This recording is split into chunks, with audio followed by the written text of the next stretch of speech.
Okay, well, welcome. Really nice to see the good turnout today. Good to see good turnout in today, especially today with Angela coming up for chatting for us. It's kind of nice to have enough of an audience. Is that on? You have to turn the switch on the board. Yeah. That sounds good. Testing, testing. Oh, that's good. Okay. Should I start again? Welcome. Okay. How many of the first time to be in a meeting here? Quite a few. Okay.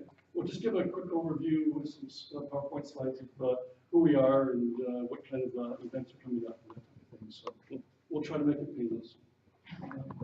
So our May meeting, we have one more meeting in June. It's going to be out at Airs on, but it's going to be on a Thursday at 1:30, June 14th, in Harrow at the Community Center. And Airs is going to basically give us a tour and talk about what they do, and we'll sort of exchange some of the things that we're doing as well. So it's more of a networking opportunity between the two groups. So we're kind of looking forward to that.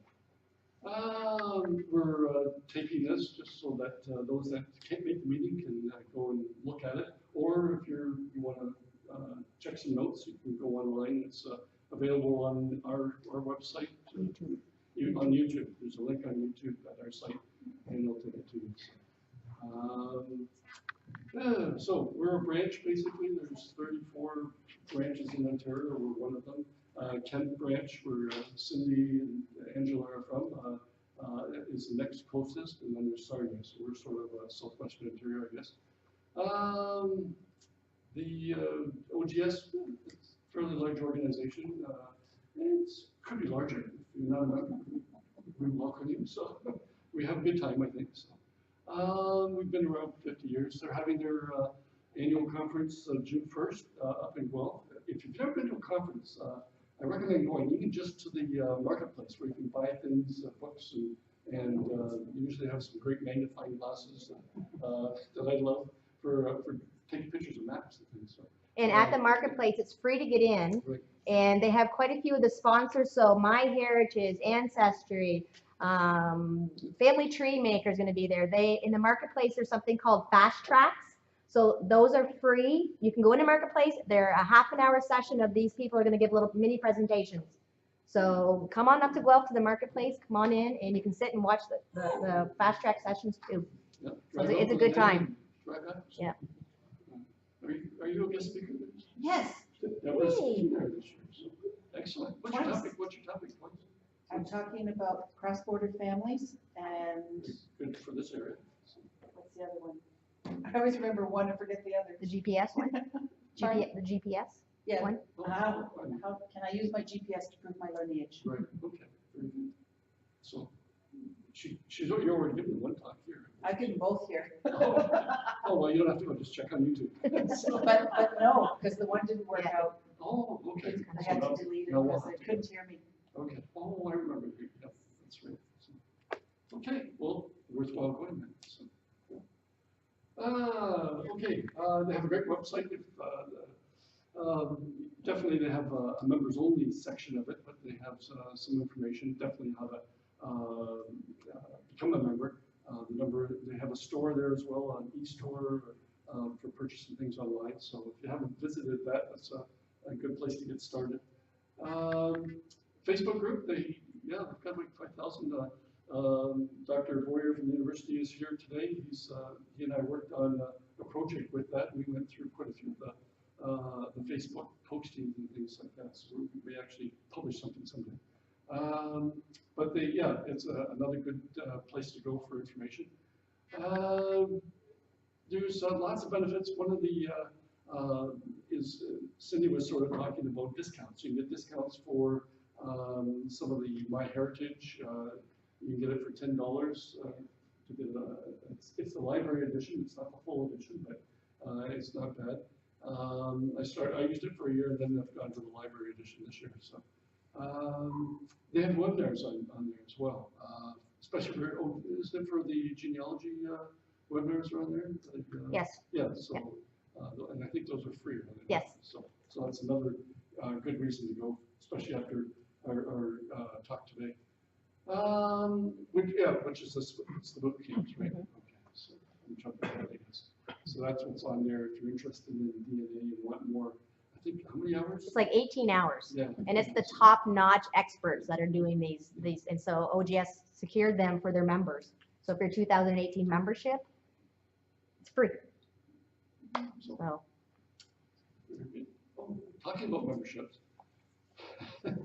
the June 1st, the membership for the OGS goes down to $35 for half a year. So if you're interested in just going in and testing it out, see what's there, what's in the members only sites.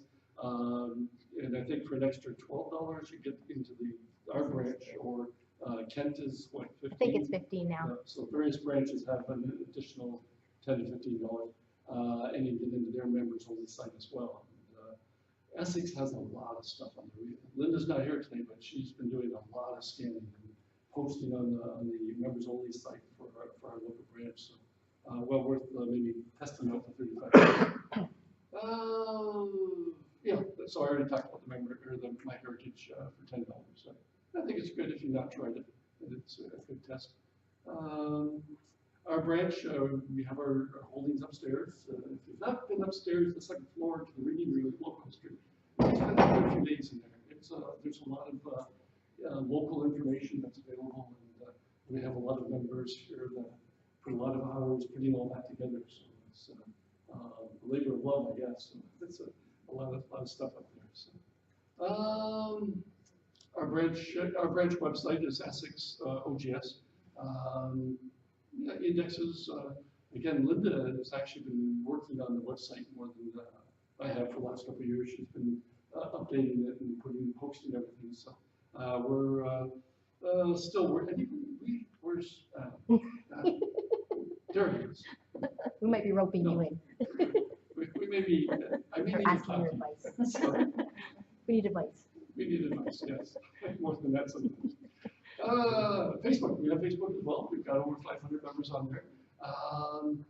We try to put a lot, I think you can post on there as well, but a good place to check for what's coming up, what events and things like that. So we try to post on there a couple times a month, but it's always good for useful tips. And as I was pointing out, we need help. So if you're all interested in scanning yearbooks, we have a big scanning project going on this summer. We're hiring a student for the summer. Up until now, we've been going into the university Levy Library. In the bottom floor, they have a scanning room there with some fairly large scanners, and we're doing yearbooks at the moment. So we've done 190 yearbooks so far, and we have someone coming tomorrow with a trunk load of yearbooks. So that's going to keep us busy for another month or so. And then the Levy Library upstairs, they have a large collection of yearbooks. So that's what the student's going to be doing, is scanning all those this summer. So, but if you're all interested in scanning and want to come and have a coffee and watch us scan, feel free to come down. We're there tomorrow, so it should be exciting. But we have other things. If you love cemeteries, we need transcribers. Pat in the back there is our cemetery person. If you want to go out on a nice May day or June day and on a Tuesday, was transcribe his notes. It's great. So, and Doug might show up and take pictures. It'll be fun.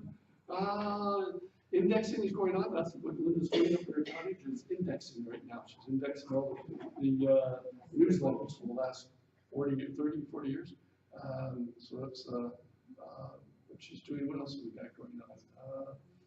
Yeah, we just, and if you want to get involved, we could find something for you to do. Trust me.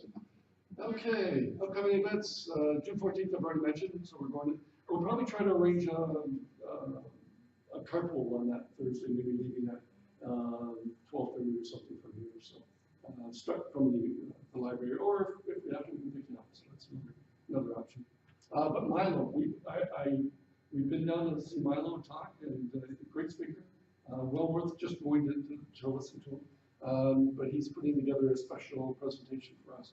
He's also just put out a new book that's we purchased, and it was really good. That was the talk he gave back in February, I believe, on his new book, which I will probably have it for sale there. But anyway, that's one of the main reasons for the meeting next month. and as well as a tour of their facility. So. In September, we start at 6 o'clock at summer hours as the library here, so it'll be at 6 o'clock. We have Chris Carter coming. Everyone's familiar with Chris Carter? And if you're not, you need to come. He's fantastic. So, yep, bring a friend. And, fur training, so that was pretty big in this area at that time. So I think it'll be kind of interesting. He's always a good speaker. So, yeah. So we're talking about summer student. We got the approval probably only 10 days ago. So we've got applications in already, and we're going to be reviewing them later in the week, and hopefully maybe start interviews next week. So we hope to start in June 1st for sure. So they're going to be helping us. We just picked up I picked up that, but had a van load of Comber Herald newspapers going back to 1897, 1901, 1914, I can't remember the rest of them, but they go up to the 1950s. And some of them are in bad shape, but the students can be scanning those as well for preservation. So that was, a big trip down to Comber last night. Anybody been to the Comber Museum on Highway 77? That's a really nice step back in time museum. So he's just setting it up right now for the May 24th weekend. That's this weekend coming up, so he's busy. Okay, tonight's presentation, I'm going to let Cindy take over from here and introduce the guest speaker. Just a couple things, we gave you some handouts.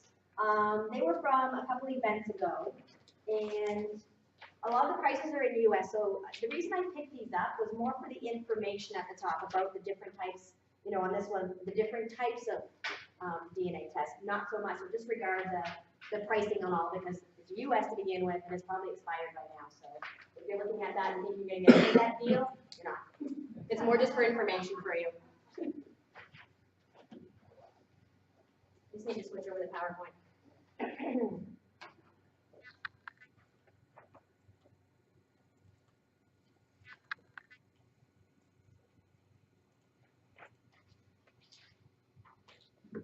Not as tall as you were, David. Okay, well, DNA is the hottest topic, so we're very pleased to have Angela Churchill with us tonight. She's been doing family history for 30-some years. She's been dabbling in DNA for probably not that long, but almost that long. She has a background in human genetics, so it kind of fell right into place when DNA started coming in to play with family history. She jumped on board with that. She manages over 25 different DNA kits with different companies. She is a teacher by trade as well, and she's been doing some genealogy courses at the St. Clair College. What else?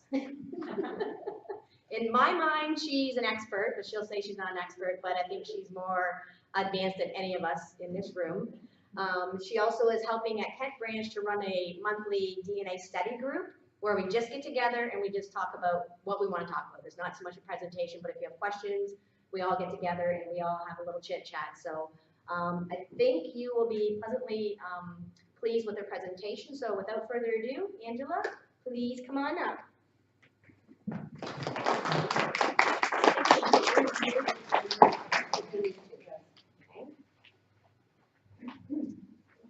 So I think DNA testing, we were talking about this in a workshop recently, has only been in Canada and available to us for about 3 or 4 years. So a lot of us are coming into this when it's been in the States a little bit longer, and we've got a little bit catching up to do. Having a degree in human genetics made it that much more easy for me to figure out what all of this stuff was and where it's coming from. And if you don't have that, it takes you a little longer, but if you do get there, Cindy, I mean, she always says she's way down here at her level of knowledge, but she's flying up that scale. Every time we talk, she's learned something new. So it does come, the more you practice it, the more you play around with it and have fun. As I say to anyone, you cannot break it. Once you've got your stuff in some system, you're not going to wreck it. Play around with it, have some fun. So we're going to talk a little bit about the basics of DNA testing. And one of the first things you need to realize when you're testing yourself or someone else is you can get unexpected results. So across all of these testing companies, 1 to 2% of people will find something out that somebody may not have told them. Somebody's adopted, somebody's not a parent, all of those different things. So if you're asking someone to test, please make sure that they're aware of this. I went to do DNA testing with my mom's first cousin. We've always assumed she's her first cousin.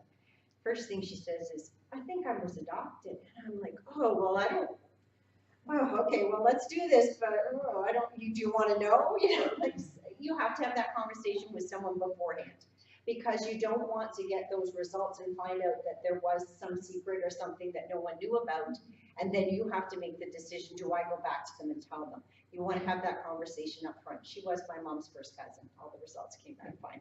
They didn't, I don't know why she thought it. Everyone, no one else in the family did. It was just something she said. But yes, do have that conversation, ask the person.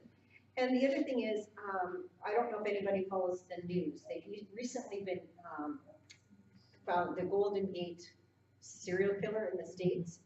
They used DNA results from some of the testing sites and built a family tree. So it wasn't like they stole anyone's results. They found some cousins. They matched people out from the DNA they pulled off of the crime scenes with these cousins, and then they built a family tree to pick a suspect. So one of the things that's become a big issue amongst all the various genetic genealogy communities is privacy. So when you're talking to someone and you're asking them, if I'm going to test you at Ancestry, do you mind if I also move your results to different sites? Because a lot of different sites allow you to transfer those results for free, and you get more comparisons and a bigger, target population for you to pull results from. So you also have to have that privacy conversation with your testers now. And keep it in mind when you're testing yourself. Any company that you're going to test at, move your results at, read their terms and conditions, read their privacy information, see if you're comfortable with it, and certainly make sure anyone you're asking to test for you is also comfortable with it. Okay? So it's going to take a little bit more talking to and a little bit more explaining, but I think it's important that everybody is aware of what can happen when you do jump into the DNA testing pool. So DNA carries our genetic information. The DNA inside of every cell, you have that nucleus. Inside of every nucleus, we have that group of chromosomes. And when they all unwind into that double helix, all we have is a bunch of letters, A, T's, C's, and G's. So when you get a raw data file from any testing company, it's just chromosome 1, and it gives you what this location. What do you have, an A, T, C, or G? You got to have one from mom and dad, and they could be different, they could be the same. But that's what that file is, and that's what the DNA testing is giving you, that listing of A, T, C's, and G's. So mom and dad are both going to give you 50%, exactly. There's no difference, but that inheritance is random. So you may get from mom 30% of one of her parents and only 20 of another of her parents. You could get 25, 25. I have one child who got 32 and 18 from his one set of grandparents. So it's so random, you don't know what you're getting. So siblings are great people to test, because they're gonna, if you don't have both parents, and a lot of us don't have both parents to test, the siblings will pick up a bunch of DNA that is different. So my brother and I, when we score ourselves on all of these different comparison charts, our DNA is so different that we almost fall into the half siblings category. Yes. So, on average, it's about 2,100 centimorgans, which is the unit of measurement. We're scoring at 2,000 between the two of us. We know we're full siblings because I've done other tests and all my aunts and uncles, and there's different ways to tell. But we just got such a random mix that is so different from both of our parents that that's how much DNA, little DNA, we actually share in common. And after a certain number of generations, you may lose out on bits of DNA from certain branches of those distant ancestors. So some of those on this file, you may have lots of DNA from, but some over here, you may have absolutely none. And that's because of all this random inheritance. So you will have a set of genealogical cousins, that's everybody in your family tree, but you won't share DNA with everybody in that tree coming down. So all those cousins that are spread out, your second, third, fourth, you're going to share some DNA with some and not with others, and the DNA you share amongst you may be in different parts of your chromosomes, so you may not share the same bits and pieces. So that's why when You're starting off testing, and I tested myself first and looked at it and said, I'm not getting too far with this. So then I had an aunt test, and then I'm like, oh, now things are making sense. I can figure out this matches my aunt, this is not matching my aunt, where am I coming from? Then I'm like, Mom, happy Mother's Day, here's this tube spit in it. You know, she spit in several tubes, so is my brother. My whole family's used to me now. Because I test with different companies to get different results and different things. But what I'm finding from that is it's helping me to narrow down my matches. Where are they coming from? Which branches of my family should I be focusing on with my DNA matches and my paper tree that I've created? So it gives me a way to focus between DNA and my genealogy research. So that's that tree we have. Everybody's in it, all the way back to whatever distance. And then all of a sudden, when you do that DNA test, you find your missing bits and pieces. So those are the relatives you're not going to have in common with, DNA in common with. But then you can't test an aunt or a second cousin, and all of a sudden they're popping up because that little bit you're missing, they've got. So that's how you spread the work out and make it easier to find some of those matches that you're hoping for to prove different lines and give you evidence that, yes, I'm looking at the right line and the right family when you're looking at that paper trail. You know, when you've got the same family, they're all related, and there's so many Johns and Williams and Bobs. Am I in the right group with John and Williams and Bobs? And that can sometimes help you narrow it down when you've tested a group of people around that family tree. So all this DNA is packed into 46 chromosomes. We have those same 46 chromosomes in every cell in our body. So our hair, skin, teeth, bones. Of those 46 chromosomes, 22 pairs of them are the autosomes. And 2 of them, the X and the Y, are your sex chromosomes. If you're XY, you're male. If you're XX, you're female. So mom always gives either a male, a son, or a daughter an X, but dad passes out the X to the Y, which determines whether you're male or female. All right? So dad's always going to give out an X that's a full X and a Y that's a full Y. So those are things to keep in mind when you're learning about DNA testing and what you can do, and why DNA testing is one of the things we'll be focusing on tonight when we look at this. So this is what your chromosomes look like when they're dividing. They're numbered by size, so number 1, obviously our biggest one, all the way down to our smallest, 22, and then that little pair of sex chromosomes, the X and the Y. The X is the top, is the big one, and the Y is the tiny one. So all of the information that makes us who we are is carried in our DNA, our hair, eye color. I had to laugh. I did 23andMe, and it does for fun the Neanderthal DNA.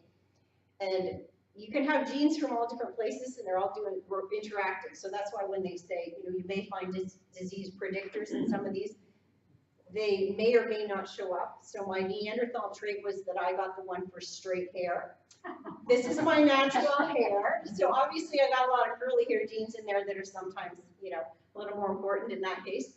So all of this code in there is coding for all these different things within our bodies. But 99.9% approximately between every one of us in this room is exactly the same. So it's that 0.1%, which is different, which is where the DNA companies are going to look. So we've got all these little letters along here, and most of those letters between you and I are all going to be exactly the same. So the DNA companies are saying, well, this area, there's some variation. So you're going to have something different than I am, quite likely, so that's where we're going to look. So they're taking spot checks along your DNA. And that's where they're looking for those differences, and that's where they give you the comparisons to help you figure out who your DNA cousins are. So we have this Y line that's always coming, as I was saying earlier, from the dad to the son, to the son, to the son, all the way down. We have the autosomal DNA in the center, which you're getting from mom and dad 50-50. And then mom is also passing something down that's called mitochondrial DNA, and it goes to sons and daughters, but sons don't pass it on. If they marry and have children, it will come from their wives, that mitochondrial. So it's called it's a maternal line, just like the Y is a paternal line, and it can be tracked. And we'll talk a little bit about how useful it is and what you can do with it. So first we're going to talk about the Y, so it's father to son, all the way down. And what they're looking for when they're testing Y DNA is what are called short tandem repeats. So you have these letters, and they're looking for repeats of them. So CAT, CAT, or TA, TA, TA, whatever they're looking for, along the various locations on the Y chromosome. So they're going to say, this gentleman has 15 repeats of it. This gentleman has 14, this person has 12. The further that distance is, the more differences there are in the number, means that they're more different genetically, right? So that's how they start matching men along those Y DNA lines. They also do, it's becoming far more common now, single nucleotide polymorphisms, so SNPs. SNPs are the same things they take along are autosomal, but now they're moving into this with the Y DNA testing to determine what are called haplogroups. So every male has a specific haplogroup they'll fall into. And they start with A, they go up to about T, but they're getting, as they discover more and more, they're having to change their alphabetization and expand those numbers. So they're going to assign you a haplogroup assignment when you test. They're going to do some matching along those paternal lines. And based on that, you can figure out if two men are related along the same surname line. So my name was Churchill, so we tested my brother, because obviously I don't have a Y chromosome. So going back, we should see Churchill. No, we went right to a whole group of churches sitting over here. So now we have to do some work to figure out where did that church line and our Churchill line intersect. Okay, so it could have been an adoption we don't know about, somebody orphaned, picked up by the family. We do know in our family those churches and churches were married way back when. It could have been a liaison between a church and a Churchill. We have to figure that out ourselves now, all right? My husband, we tested him, he falls in the right group of people, but it's, a bunch of distant matches, so now we have to do a little more work to figure out which group he falls into more likely. So it isn't just that they hand you an answer. They may hand you a puzzle, they may hand you some clues when you do Y DNA testing, and you have to do that paperwork and that genealogy research in order to figure it all out, okay? So if two men are related along a paternal line, they will have the exact same haplogroup. Two men with different haplogroups are not related along a surname line. Now the STRs they use are slowly changing. The Y DNA doesn't change very quickly. So they use these STRs to predict genetic distance. So we have this little tree of where you fall, an A, B, C, that's your haplogroup. Most men of European descent fall into R1b or R1a. Okay? Those are the most common European ones. And then the ones at the far end, some of them come out of Africa, and then they spread out globally in various places. And if you do the testing, you will get migration patterns and the prevalence of your type of haplogroup if you're a male, where your Y falls on a spectrum, and where it originated, because it's based on mutations. So the first group would have had this mutation, then a new mutation arises, so they create a subgroup, right? And then a new mutation, and now we've got another subgroup. So that's how the Y DNA is categorized. So when we're talking about those SNPs, those little changes at the bottom, they're called when you're doing Y DNA testing, they identify you by your terminal SNP. So it's the last change or mutation that is tested. And right now you can go as far as having your entire Y tested. It's about $500 Canadian, I think, when you get a good sale. And you get a good dollar rate because it's an American testing company. And then you can get the whole thing, and every individual male who tests will have their own specific mutations that are unique to him. And so within this Y tree, they will branch off and do categorizations if you're sharing those results to include you as a new tester. You'll fall with all the matches with the people who are there, and they'll cousin match you, but when you do the big Y testing, they will also add you to the haplo tree with your specific mutations. Excuse me, quick question. When you have the diagram, just backtracking for a minute, you have all the Y's coming down and all the Yep. M's. But as we all know, Yep. you don't always have Y's in every family or Exactly. X's in every family. You have M's in every family. Well, okay, right, Yes. so why you don't? No.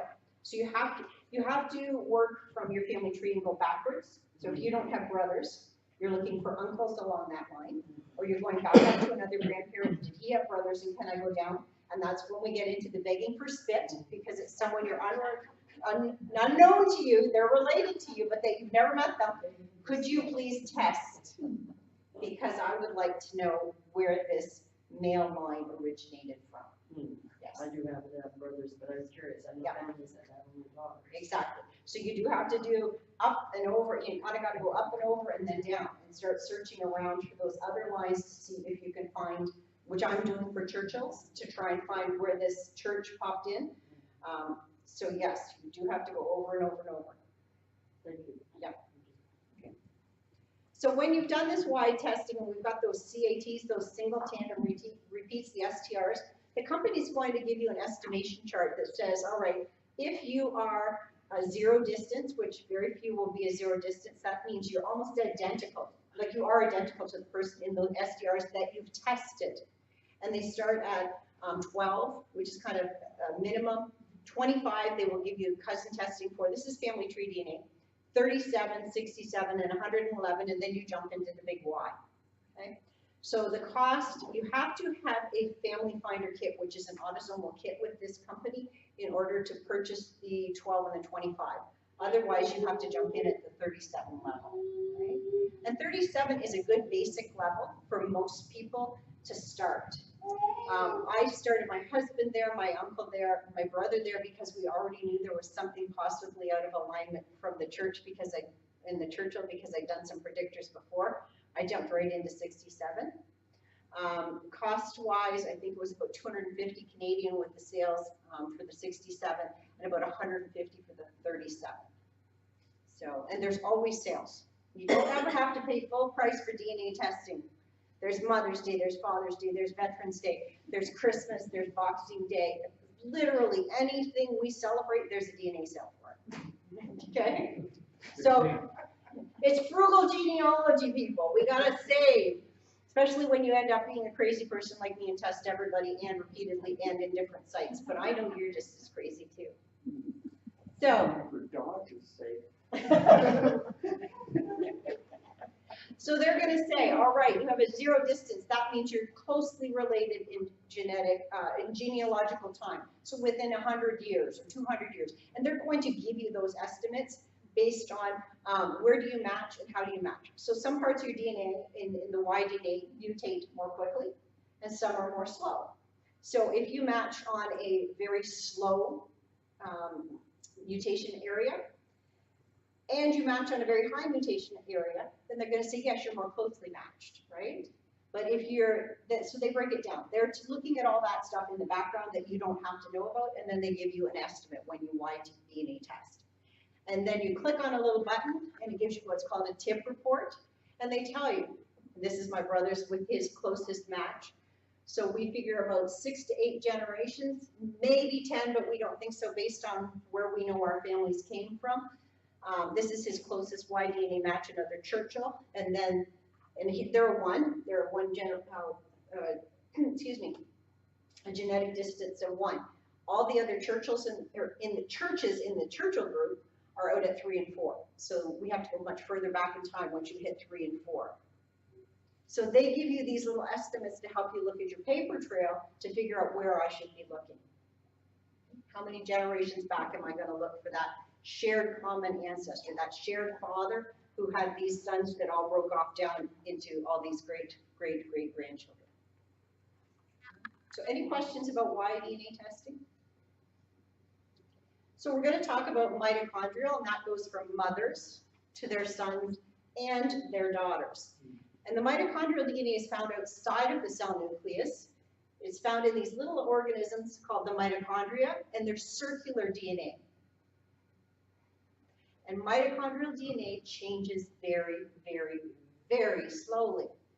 So the problem with it is you could have a match, but the match goes back 1,000 years. So that's very hard for us to follow that. There's not many of us who've got a paper trail 1,000 years back into the past that follows your mother's, because with mothers, that maiden name is our stumbling block, right? So it will help us if we want to look at it though, because sometimes it'll give us a specific haplogroup. It's like the Y DNA, we put you in a haplogroup, the A, B, C, Ds, up to wherever. It may give you a direction for where there was an origin, a place of origin for your mitochondrial DNA and that mother's. And if it happens to fall into a Native American category, it's Native American. If it falls into a specific African category, right? There's some that are very distinct that it can help you with. If you're more common, just a European kind of thing, it's a lot less useful. So it's $200 US to test this generally, and on sale about $150 US. So you have to have a reason to test mitochondrial to get cousin matching at family tree DNA. 23andMe and Living DNA will give you a partial haplogroup, but they don't do any matching based on that in your mitochondrial. Only family tree DNA does. So you want to have a reason to spend the money in order to do the test because you've got a question that you think that test will answer. Right? Okay, so that would, like, I had my DNA done through Ancestry. Yes, And I'm having all kinds of matches through my father's family, yes. but not that many from my mother's. Now, her last name is a common name too, Walker. And Part of that it, would explain it? no, No? no, because that's autosomal, right? Yeah. So part of it could simply be that wherever she's from, not many people are testing, right? You have to have people testing in order to match you. So if this group of people, we're, as Canadians and Americans, we tend to be immigrants. We want to know where we trace back to. If you're in Europe, your family's been there and they've lived there and you don't care because you know that. This is where my family's always been. So my UK cousins, I'm like, you guys want tests because I'm really interested because they're all from my gypsy family tree. They're like, no, we're not interested because we've always been there is how they feel like. You know, they're getting interested. It's becoming more common. Europe is way behind, but the UK and Ireland, they're only about 5 years behind in interest. They're really picking up, and Ireland especially has lots of genetic genealogy going on. The UK a little less so. Scotland is starting to pick up. Living DNA, because of its presence as a UK company, is building that interest because they're promising them a breakdown that is by county. So that's why the British are excited, right? So they're starting to come on board over there. But in France, the law prohibits them from DNA testing, so they do a lot of workarounds. It's to do with privacy and different issues and inheritance. So it's illegal. There's a huge petition and there's a lot of genetic genealogists and other genealogists in France trying to get this kind of overturned. Germany's kind of got some prohibitions too. So there's a lot of DNA kits sneaking in and out of these countries. So they are getting people tested. It's just not that they're not sold there directly yet. So that change is coming. It's just a little behind. So when we're trying to match back to Ireland or we're trying to match back to Germany, we're going to have to wait a little while to find those matches. So depending on where your mom's family is from, it may be that there's just not the interest yet, or it may be that there weren't that many people coming down that have tested. There's various reasons it could be. You could have a misattributed parentage. So maybe those names you're expected to show up aren't showing up because great-great-grandpa wasn't great-great-grandpa. You don't know. I have a lady, I've looked, we've got a DNA match with almost everyone in my family. She's got a great big beautiful German family tree. Every single name is German. There is no German in my family tree anywhere. And I'm pretty sure mine's accurate and she's got a misattributed parentage of some sort that she doesn't know about. I'm not emailing her, I don't want to open that can of worms.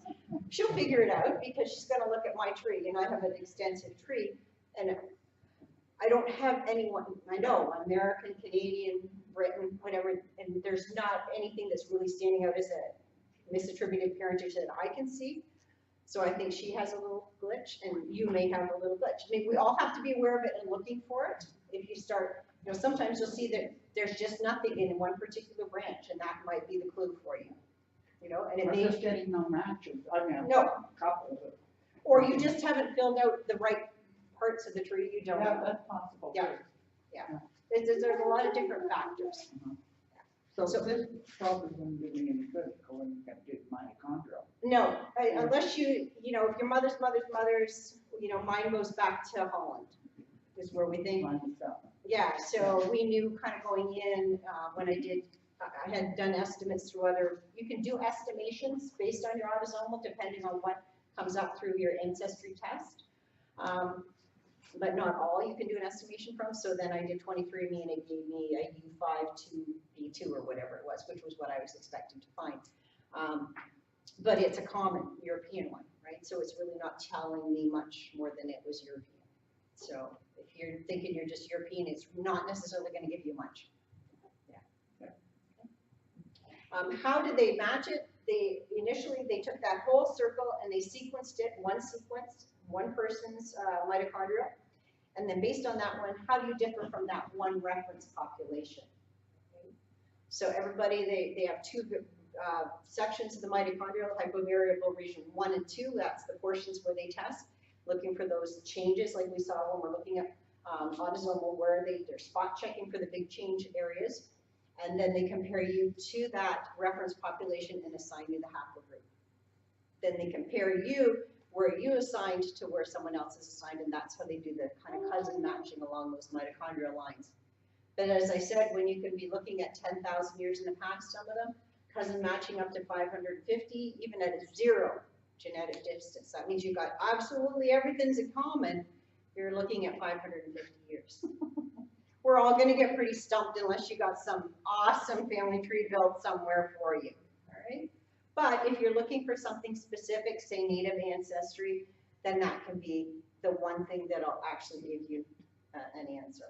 And if it says no, it's not native, it just means that it may be there, it's just not on that mother's specific line. Okay, keep that in mind, it just is one particular line you're looking at. Okay.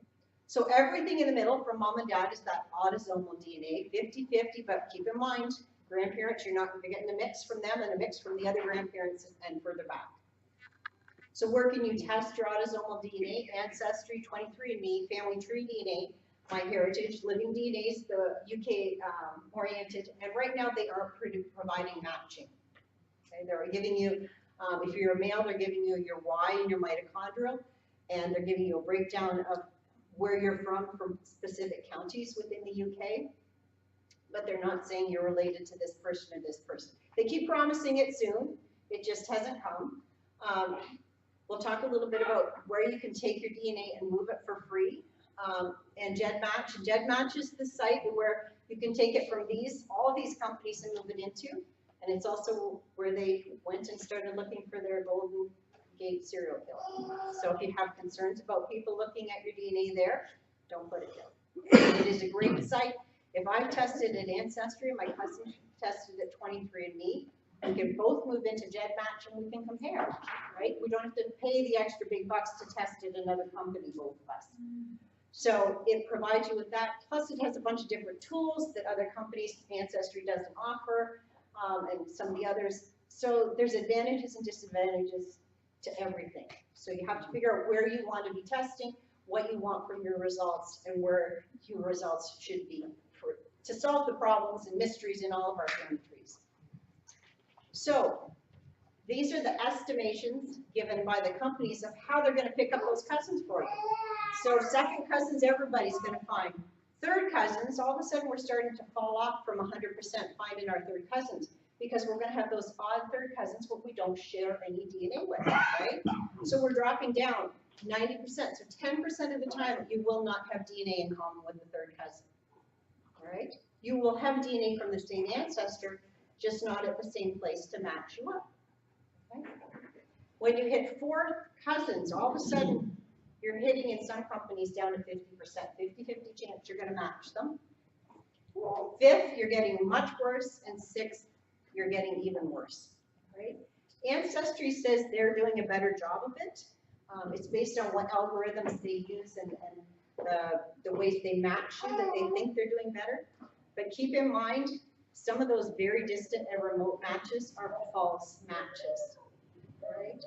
So don't rely on them. Stick up in the higher ones if you can. I mean, sometimes they're helpful, but a lot of times, and I can't remember what the percentages are, but when you're getting into those very low levels, and I've had it, you get a hint from Ancestry, you're related to this person in this match, and I'll go look at it and it says my dad's family tree, but my mom also shares the match, right? So it's not coming from my dad's family tree, it's coming somewhere from my mom's. So you have to do a lot of sleuthing with this. and be a little skeptical and look for further evidence other than ancestry saying, you have this in your tree, they have this, so this is where it's coming from, all right? You have to look around and see if that is it. What matches in common do we have? So if everyone was walkers, we should all match walkers. But if these two people here are all of a sudden matching a group of browns, and you have browns on this side of the tree, you gotta switch where you're. She is racking up first cousins like crazy, calls them up, all right, got this kid, you're gonna come over, I'll send you out. So she has almost all of her first cousins tested, and we have 2 more lined up to do this summer. So she's great. She pays for the kids, so I buy them on sale for them. And then she makes all the cousin arrangements and we get them all done. So we're having a lot of fun doing it. And she's the first one who jumped on board with this to test with me. And she keeps testing. So we're figuring out, where should we match? Don't we match? And those cousins are helping us figure out holes where we aren't matching, but they are. And it's awesome when that happens, because I'm like, oh my goodness, this person is showing up, I'm looking, they match all this group of people. My aunt, my uncle, my siblings, and myself don't. But this first cousin and that first cousin do. So now I'm like, okay, now I can look at that part of the tree and where can I build it out? How do I slot all these people in? So it's detective work. It's fun. You got to play around with it. When you're doing autosomal DNA testing, the unit of measurement we're using is the centimorgan. The bigger those pieces are, and the more numerous they are, the more closely related you are to someone. That one little tiny piece in the middle of nowhere may be a false segment, it may be a real segment, but it just means you're going to have to do a lot more work to find that far more distant ancestor. So, as genealogists and genetic genealogists have been testing, the testing companies don't always give us all the tools. They're there to market and make their money, but we're doing our research, so we want to have tools that work for us. So I myself and a lot of other people have contributed to this. These are real results from real people. So because I've got a big pool of first cousins, second cousins, I have a great grandfather who had children with 3 different wives, so I have half of all of these cousins. So, and they're all tested, and we've compared our results. I send in my reports and my results. So these are real numbers from real people, just instead of ancestry estimations or 23andMe's. These are what real people are finding, and there's actually an interactive source for this with DNA Painter. I don't think I have the website up, but if you look at DNA Painter, you can. It's got a box at the top. You put in the shared centimorgans with someone, which comes up on Ancestry. It comes on 23andMe. They'll give you that information, and it'll highlight the potential relationships that you have with that person. So it can do some of the work for you. So if I share 45 centimorgans with someone, it'll highlight all the blocks where 45 centimorgans would be a possible relationship. And then you can look at your tree and their tree and kind of estimate it. Rather than Ancestry saying you're a 4th to 6th cousin or a 6th to 8th, it's going to give you more specific places to look. Okay. So in order to use our DNA successfully, we have to have that paper trail in front of us. And we have to fill it out. We can't just go up all our great-great-greats. We have to do their siblings. We have to do those siblings' children. And we have to go all the way down because we have to catch those people out here that our DNA matches to us over here. Right? So you have to do a little more work because sometimes, like your walkers, it won't fit because we haven't figured out over here that this walker who came to Australia is the cousin of this walker that came to Canada. And then all of a sudden those matches that weren't making sense all of a sudden because that lady changed her maiden name to Brown, and all those Browns over there in Australia are matching you, right? So you have to do all this research as well as the DNA to make it all fit together. So when you've got those people's information in front of you, you're going to review their trees to try and find some common ancestors, common names. Don't just rely on the hints that the companies are giving you. Somebody doesn't have a tree, contact them, compare information. A lot of people are willing to share. Some people you'll never hear back from ever, but some people, they're like, yeah, okay, I'm very interested. I have a match I just contacted the other day. We have lots of shared DNA between my mom's side of the family, but she's got a Churchill sitting out here in the midst. So I want to figure out how are our Churchills related beyond how is our DNA match related. And she's like, oh yes, I do too. So, you know, and so we're going to do it together. She's gonna research, I'm gonna research, and that's how we'll try and figure out some of these blanks in both of our trees. Complete those lines of distant aunts, uncles, and cousins to help you figure out those DNA matches. Test your oldest relatives first, all right? If you got anybody who's older, get them. They have the biggest blocks of that DNA from those great-greats. You know that chart I showed? Every generation you go back, you're pushing back your DNA a generation in bigger pieces, right? So if you can find them, test them. That's why I've got my aunt out there selling it. The more people that are testing than ever before. So be patient. Wait for some more people to get into that pool. You're probably all going to end up related to me because I'm testing everyone. That's what I keep telling them at the Kent Range. We're going to find relationships. I know it. And my family's not from Kent, so I am finding, though, with all my paper trails, that people moved into this area. So somewhere, sometime, I'm going to link it all up. These increases have been in the millions in the past 2 years. 2016, they started to climb. 2017, we've got literally millions and millions and millions of people jumping on board. Most of them are North American, but that is slowly changing. And people are testing across all of these different companies. So don't put all your eggs in one basket. Don't just rely on one company. If you're comfortable with the privacy terms of another company and you can get it into their database for free, go for it. It's a personal decision, but go for it. Test as many people as possible, so get those cousins or whoever you want to do, beg for spit from whoever you need to get it from. Transfer to those other databases as long as they're comfortable with it. So you end up fishing for that DNA in as many ponds as possible with as many pools as possible. All right. So these are the companies that will accept a raw data transfer. So if I've tested at Ancestry, I can move to Family Tree DNA, MyHeritage, GEDmatch. GEDmatch Genesis has come about because those little snips that we take, those random places along the DNA where there's variations, the companies have changed that up a little. So we used to look at, in general, these overlapping places. But when we were looking at those places, we weren't catching people from, doing a good job of catching people from different ethnic backgrounds. We weren't catching people with African heritage as well. So they've actually changed up some of those variable SNPs to new variable SNPs in their new tests. So if you test at 23andMe and living DNA, it's actually, we used to have kind of an overlap like this. All the companies were picking their different set of SNPs to look at. There's different parts of your DNA. But now that they've switched, that overlap has spread. So we only have a little bit of overlap. So GEDmatch Genesis has come about to say, okay, we're only overlapping here. How are we going to figure out what's going on there? So they're using algorithms and imputation. So they're guessing what's falling in between in order to do those matching. So that's how that's come about, to take care of these new changes that are coming with all the DNA. And so the only ones you see here, Ancestry, you test with Ancestry. You cannot move into Ancestry, but you can move out of. 23andMe, you cannot move into, but you can move out of. So those are places you can go to and expand the database that you're in. And those are all free transfers. The only cost would be for MyHeritage if you want to unlock all their tools. They always have sales too, $10 US, and you can unlock all their tools. So that gives you somewhere to start, whatever company you are, and somewhere to move into and spread your results out. So that's all I have to say about the basics to get you started and where you can go. And if you have questions, I'm happy to answer. Yep. My friend from work, her and her sister did Ancestry DNA. Yep.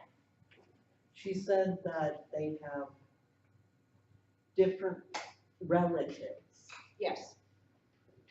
and she don't know why, if they're both siblings. I think she might have said they have different results as well.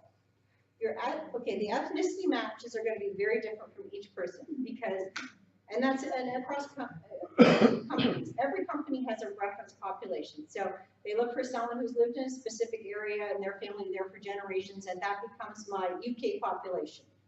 They look for a group of people who've lived here. This is my Tibetan population. And then they do a number of runs comparing your DNA to that person's DNA. So they might do 40 comparisons. And the first time it says, well, you're about 2% similar, the next time it says you're 5% similar, based on the runs between your DNA and those little reference populations, so they give you an estimate, all right? So over 40 runs, what's the average of those? So her sister may have gotten a lot of DNA from this grandparents, and it matches the UK population.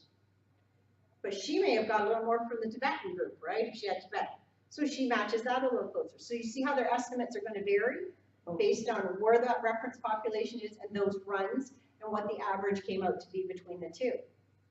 So my brother and I are very, very, very different, you know, in our DNA. So we have widely different estimates as well. My siblings both show very high UK. I'm Western Europe in my estimates. And it's simply because of the different mix I got from all those greats out there from my mom and dad. So yes, siblings will vary in that way.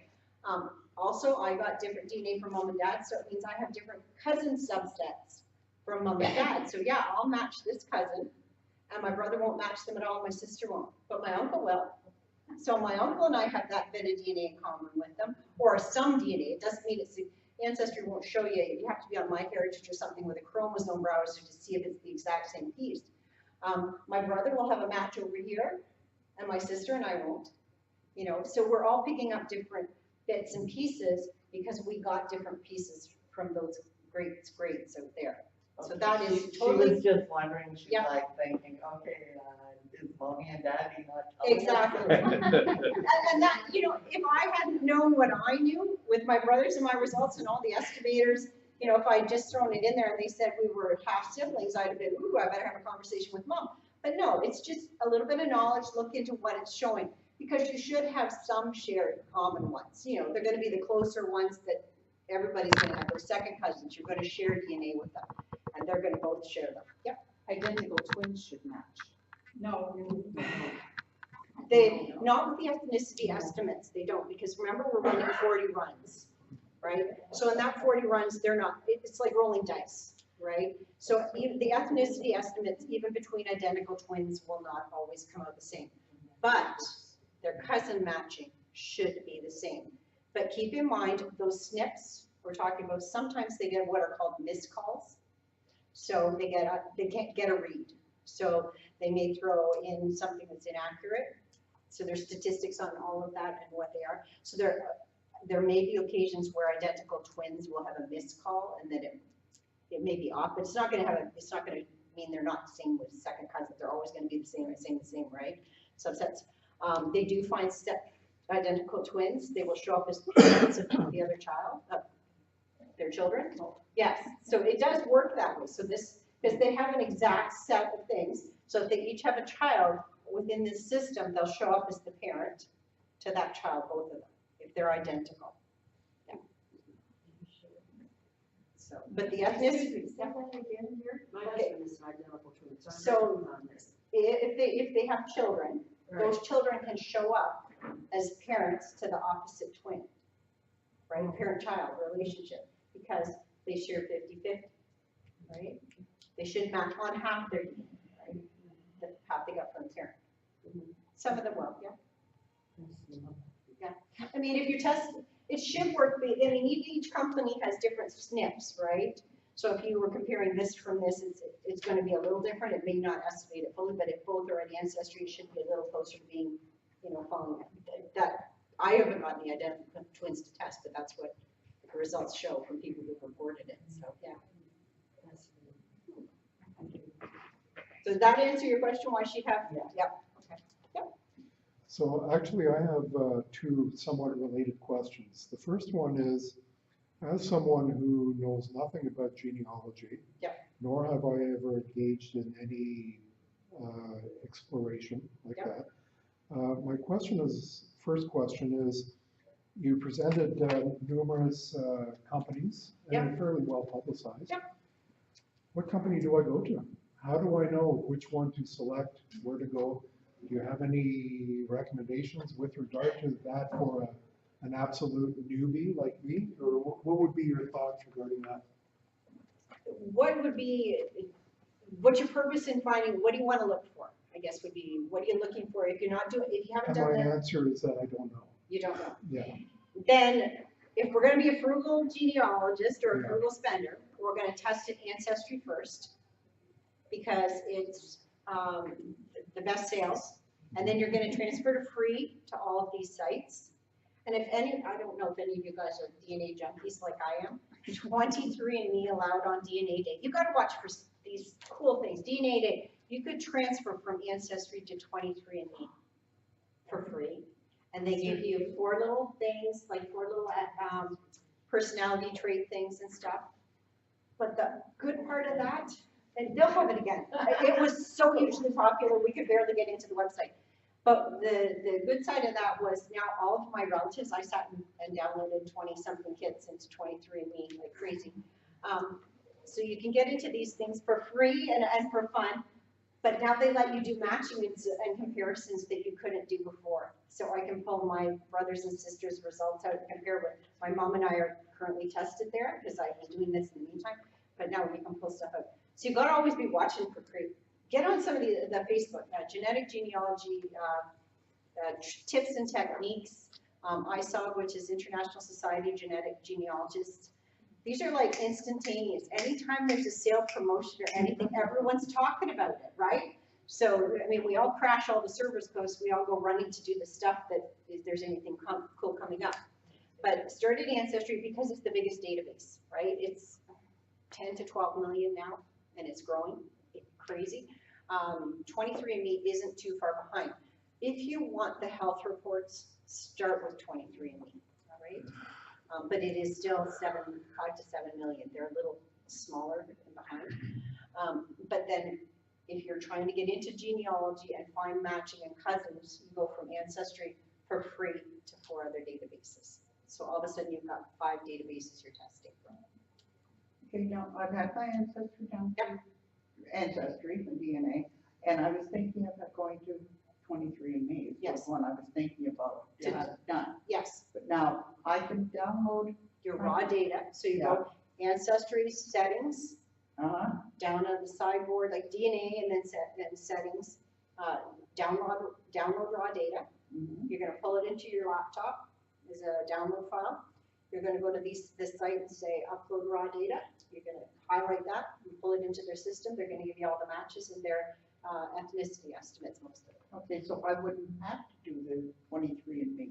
Yeah, Or would, you could, because it's a separate database where they don't generally allow anyone to transfer into except this cool DNA Day thing that they had, which is now passed. But I think it was such a hit, there's gonna be more promotions. Yeah. They're trying to get your business, right? Yeah. So, you know, they're gonna do all this fun well, I stuff. just wanted to do it Yeah. and then maybe compare the two Yeah, to see what. and they're gonna be different, but they're gonna be different cousins because, so I have, a lot of my American cousins are on 23andMe. And so when I was talking to some of them, they'll move into GEDmatch so that I could compare. Because I've been doing a lot of study group stuff, I tested at 23andMe so I could actually see the results rather than looking at my cousin's results. So I'd have a better understanding of what overall there's tools. Now, like 23andMe or any of these, but do you need a subscription, a paid subscription to get your results? No, No? no. And MyHeritage, I mean, good golly, they have the nicest chromosome browser and triangulator, and it's all free. I have heard people talking about having glitches with emailing matches. I don't have that issue. I don't know what's going on with it. So you may have to get like a minimal subscription. I don't know for sure why they're having that glitch. But GEDmatch, you can contact them. I've gotten the GEDmatch. Yeah, and Living DNA, if you're a transfer, they're not offering anything to you until August, right? And they're not gonna do a county breakdown, they're only giving cousin matching for now. But Cindy was saying she thinks at conference it's gonna be $79 possibly. It's usually, the cheapest we've seen in Canada is $149. So that's a phenomenal savings. So, But Living DNA also gives you all 3. and it gives you all 3. If you haven't got all that information, so if you have someone and you need an approximation of a Y, because you don't know what the Y is, it'll also give you the mitochondrial and it'll give you the autosomal, right? Living DNA and 23andMe will both do that. They're the only ones that do. But Ancestry does bits and pieces, and if you can do workarounds, you can estimate all of that on the side. It just takes a little more playing around. So to get back to you, yes, that's where I start, Ancestry. because of the size, then move into these for free, and then if you want to add 23andMe at some point. And if you want to start with health reports, because that is the one unique thing that 23andMe offers, start there and pay for the health reports on top of it. But they have unlocked specials too, so I paid to have just the DNA testing on sale from 23andMe for about $89. And then DNA Day, I paid $69 to unlock the rest, and it's usually 100 or more. So saliva is the way that the DNA is obtained? not always. The ancestry saliva, 23andMe is saliva. Family tree DNA is epithelial cells, so there's toothbrushes in your cheeks. My heritage is toothbrushes. GEDmatch was just, you're transferring from elsewhere. Living DNA, who did, you did? Living DNA is the swabs. The swabs. Yeah, it's a little different than So the must the DNA come from someone who is alive? No, In well, other words, my mother passed away 2 years Yep. ago. I think I could probably get from a hairbrush, that kind. Is that's, that possible? yes, It's possible, but it's just starting, okay? So it's called, like artifact DNA, right? It's just starting to come about. So Living DNA is the only company currently offering it, and it's for things like postage stamps and letters. Starting price is $1,000, goes up to $2,000, I think $2,500.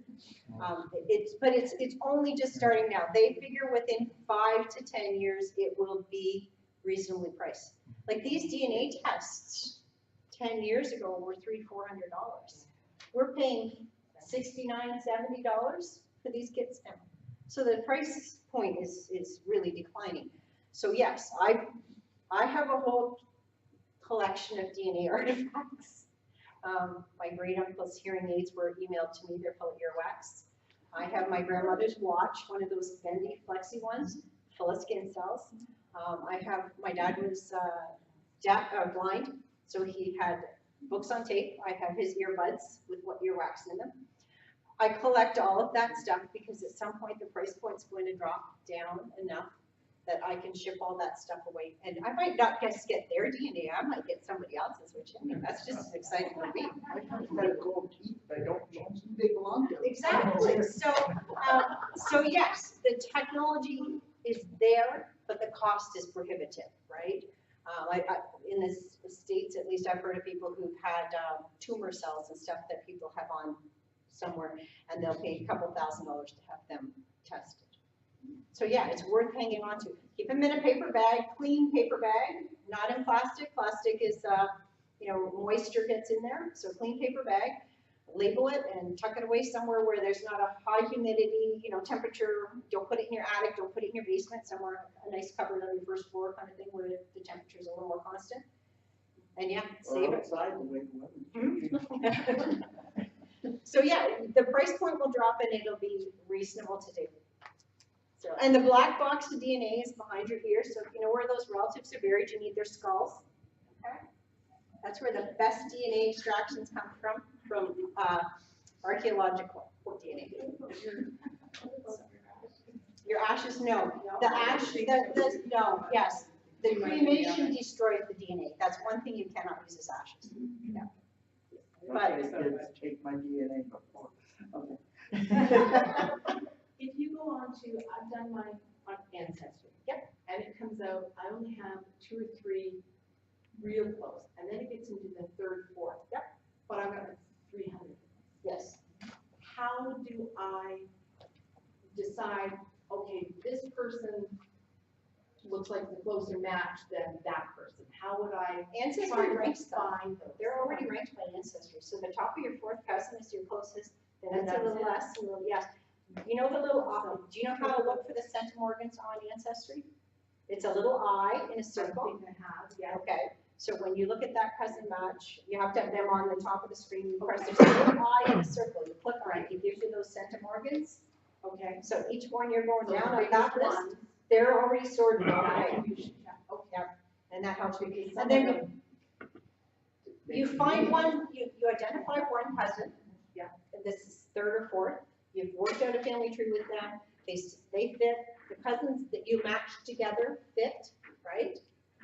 A little bit. Yeah. So you've decided this is our shared common ancestor. Right. Then you try and look for more shared cousins and matches between you and that person. Okay. Right? If you get onto GEDmatch, there's an actual feature. So if they're on GEDmatch and you're on GEDmatch, it's people who match one or both kids. So it'll give you everybody who matches the two of you, and then those you don't match and the ones your list and theirs. So it gives you a starting point. There's a whole different list on Yeah. that one. Oh, So you can go with those ones that are shared. I mean, keep in mind, you're gonna have cousins intermarrying, so that you're not necessarily a shared common ancestor, but you've got some relationship. So then you have to do the work to figure out which of these and how do we share and where do they match off to. okay. But Ancestry's already ranked them closest to farthest. Thank you. I have a question about haplogroups. Yep. You said, specifically in the paternal, once someone if you know someone's on your paternal match, once the haplogroup changes and no longer matches, it's on a different surname.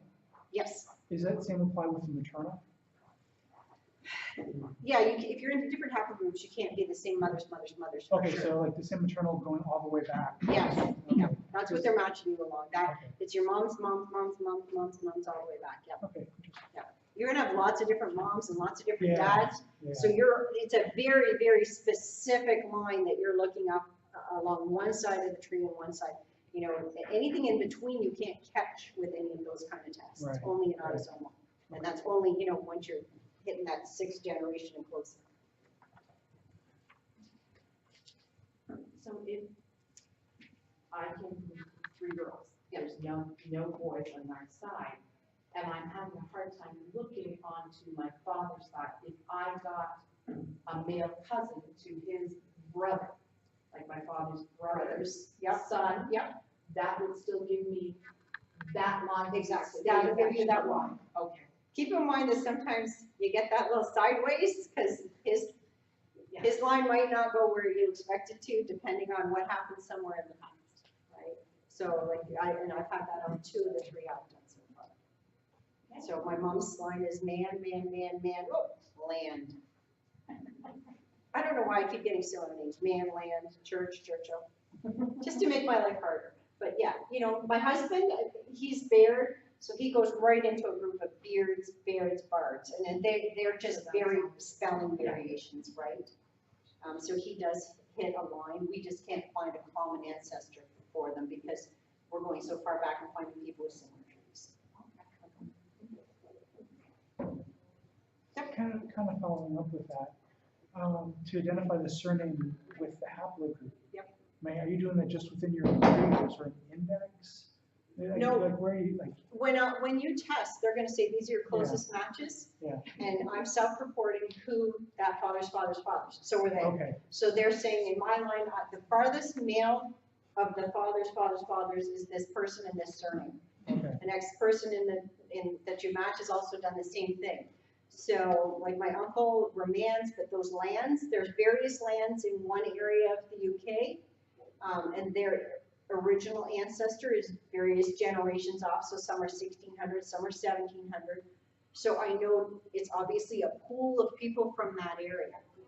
It's not uncommon, say, for someone to have 0 matches or have a bunch of matches with different surnames, because at some point nobody had surnames. right. So we're all living in this town and it's called Brownsville. What does everybody pick for their surname? Brown. But are they all the same haplogroup? No. So years later, you've got a bunch of Browns, but they're not all going to fall in the same haplogroup, even though they came from the same town. It's just they adopted that surname.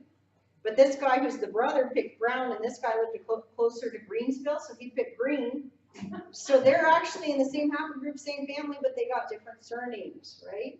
So there's all kinds of variations and things that can occur when you're looking at that. Excuse me, apropos on the Scottish side, and I've not done this, but I have written out histories. Yeah. For about 5 generations, which is fabulous. Yes. But with the Scots, when you have a name like MacDonald. Yeah. That when you say their first name, that really means the son of Donald. Correct. Except in my case, it's a large M, small A-C-D-O-N-A-L-D. So that was the original bunch, and then the others after that have the large D. So they're the son of McDonald and McDonald. Yeah.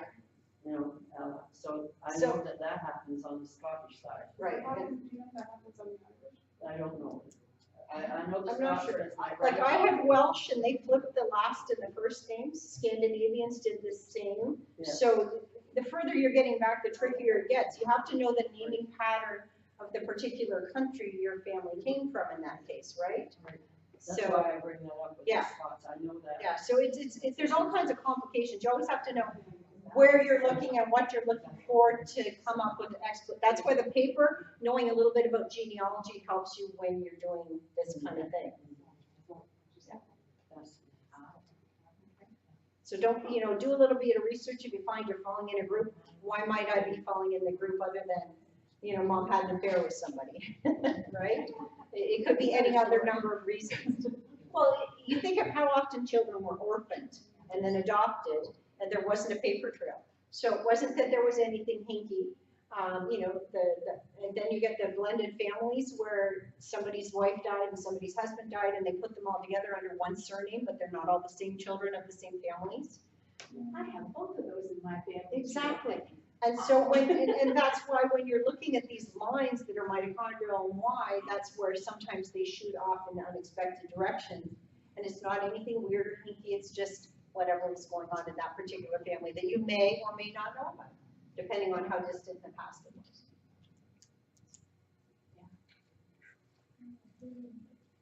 Okay. Just a comment on family tree DNA for my husband. One of his highest relatives is down as anonymous. Exactly. And I hate anonymous. But I took the chance and I emailed him. And because his father recognized our name, he contacted us. So don't be afraid to contact somebody who says anonymous. Don't contact anyone and everyone I do randomly. There are so many on Ancestry without. Yeah. Well, and Oh, yes. and yesterday I shot off an email. There was this one lady I could not figure. She was the first cousin, second cousin range to my mom and aunts and uncles, and second to me. And I'm like, I know every second cousin. I really do. And so unless it's something unusual going on, but she had her username as CFLPS something, and I was like, it wasn't making any sense. There's no trees. She's got 3 trees. None of them match anything I'm related to or anything. So I shoot her an email, and she's like, yeah, it's so-and-so, and it's like my great-grandmother's sister, descendant. But she's got such a bizarre thing going on out here, and I didn't know she tested at Ancestry. I knew her sister had tested at 23andMe, and we got all that sorted out. But she just had such a bizarre combination, and I think she assumed I should have known that, but I'm like, there's no tree, and your mom's maiden name isn't the same as what I'm looking for. And I'm certainly not yours, so I'm like, sorry, just your username threw me off. And but don't hesitate to email people. You get some really good responses and really helpful people. As far as I'm concerned, when someone jumps in to research a branch that we share, and I don't have to do that research all by myself, it's a godsend. Seriously, but nobody in my family does this. My siblings aren't interested. My husband's family's not interested. My niece, her husband has gotten into this. He says to me yesterday, he's got DNA testing for him and his grandma. He says, got a few emails in there. I really don't know how to respond. Do you want to take care of that for me? So now I've done him a family tree. Now I have to go figure out how his DNA matches family tree on top of all my own. So, don't tell too many people that you can do this once you can do it, because everybody asks for help. So, but yeah, no, I mean, it's fun. I volunteer myself all the time, but yeah. Do you know anything about Wall to Wall out of the UK? No. It's kind of a show like Finding Roots. Okay, yes, yep, sure. They contacted me and I'm a little nervous about. Well, I kind of said I'd be interested to hear what you have to say, and they wrote back and they gave me the link. I was at work, so I said, Okay, okay, yeah. go online, Yeah. look, make sure it's all legit. And then they sent me a questionnaire. My dad's 100, so I had done his DNA, and I said, I think you're meeting my father. And she said, yes, but also yours. And they're saying that we're related to something famous.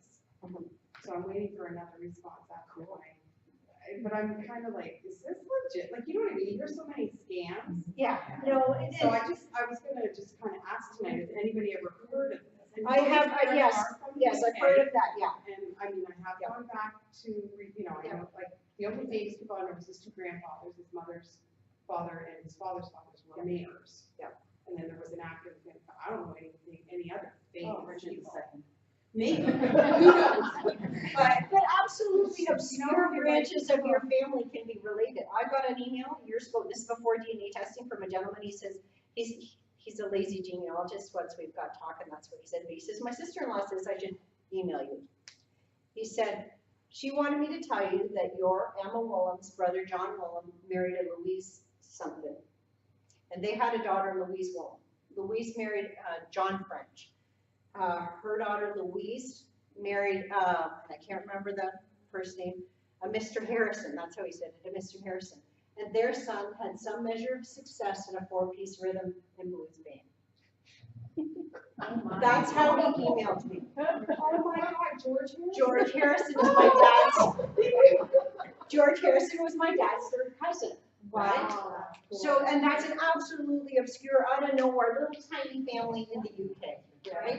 So if they're looking at you from a UK match, you could be anybody, right? Like I still have family over there, I've been over there, and like I said, I do have a cousin that's a doctor, and I do have a cousin that's this, with a fire, but to me, that's not famous, so I don't know, like, just when my information's gonna happen, so every day now I'm looking for my email back, To see what it's goes on the weekends. Well, I don't know, does anybody know Jim Palmer, the pitcher, Tidy Whitey commercials? He was adopted. So his bazillionth wife, I don't remember what they said in the article, got very interested in finding his birth family. And so when she was fishing for people, she would say, my husband's really famous, you might want to know about your connection with him. And that's how she got people to respond.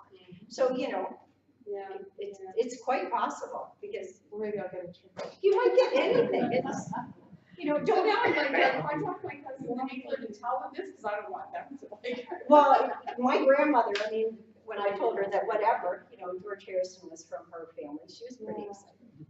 Angela, we really appreciate, We talking and talking. I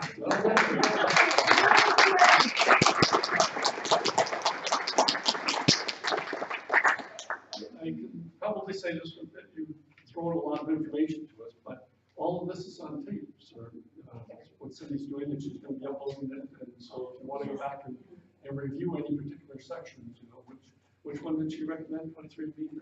Yeah, and I mean, that's, if you're gonna start, Yep. just size-wise, move it around as long as you're comfortable. Very good. I mean, you can't break it, like I said, play on these sites, learn the different tools and things they have to offer, and you'll have preferences once you've played, which you like better, which is more intuitive, which fits more with how you work. But certainly and we've talked about this in our study group, get at least a mini family tree with your DNA on those sites, so people on those sites can find you. You know, if you're big, I have my big tree on Ancestry just because I started with Family Tree Maker and Zinc. But I do put stuff up there. I always put up surname lists. I always put up a little tree so that people can find me and match me up even on all these other sites. And I'll say, if someone contacts me, okay, I think I can fit you in. Here's an invite to my Ancestry tree, my big tree. And I pull them all over there, because if I invite them, they can look at it for free, the whole thing. And then they can look through it, right? They don't have to have a subscription if I've invited them. So that cuts out some of the, you know, middleman work if they don't have Ancestry. Those are small token. Appreciate it. And she'll be around for a little bit to answer any questions. But in the meantime, we have one short little thing we'd like to do before we wrap up, and that's sort of why I was playing her away here. So Cindy is, Cindy doesn't have it. She's, Don't do everything. We have a team going, but as a team, we do a lot for Essex branch.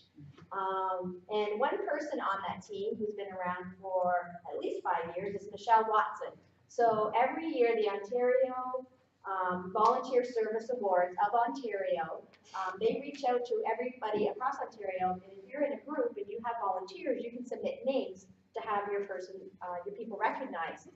So we've been doing this for the past few years, and this year Michelle fell into the 5-year category, and we just picked this up today. So Michelle, if you want to come up, she'll give you your award.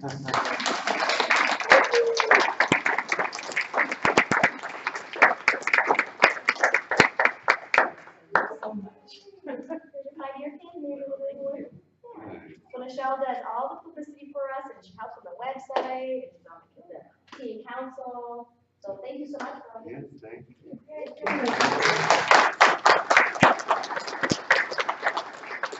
all for coming. I think the one thing that Angela has taught me the most is to educate yourself. There are so many blogs, so many YouTube channels on DNA, webinars. Just the more you can read, Blaine's book is in there. There's books you can buy. Blaine Becker. Yeah, that is an awesome book. We picked it up at a conference last year. It was on Amazon for like $19. Not long ago, it was on sale. It's about 23 today. Yeah. So just educate yourself. You just have to continue, take a little bit and educate. So it's an ongoing process. So thank you. Yeah, Thank and you, it's so everybody, for quickly coming. changing that